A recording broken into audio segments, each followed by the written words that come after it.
Une nouvelle attaque aérienne russe d'ampleur a tué au moins 10 civils, dont une fillette de 11 ans en Ukraine, dans la ville de Kiev et dans sa région, à l'heure où les négociations pour mettre un terme à la guerre sont dans l'impasse.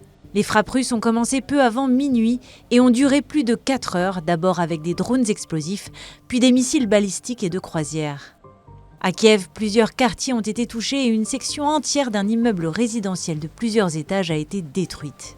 Nathalie Marjavska, qui était chez elle quand son immeuble a été touché, a raconté avoir entendu un engin survoler le bâtiment, puis une explosion qui l'a projeté vers une porte. Спочатку ж був відбой, а потім різко знов тривога. Я вже проснулась, не спала. Вийшла в туалет, коли зайшла в кімнату, чую, що летить. Розумію, що прямо над нами. І тут зразу вибух, воно буквально в секунді. Це, звісно, жах.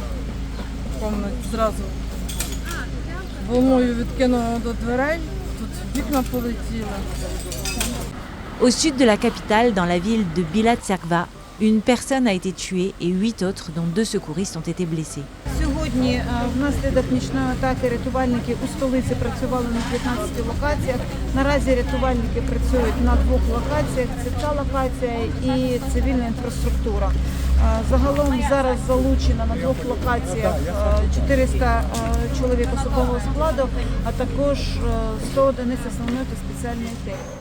Au total, Moscou a tiré 352 drones, des drones explosifs de conceptions iraniennes et 16 missiles, dont des projectiles balistiques produits par la Corée du Nord, a affirmé le président ukrainien Volodymyr Zelensky.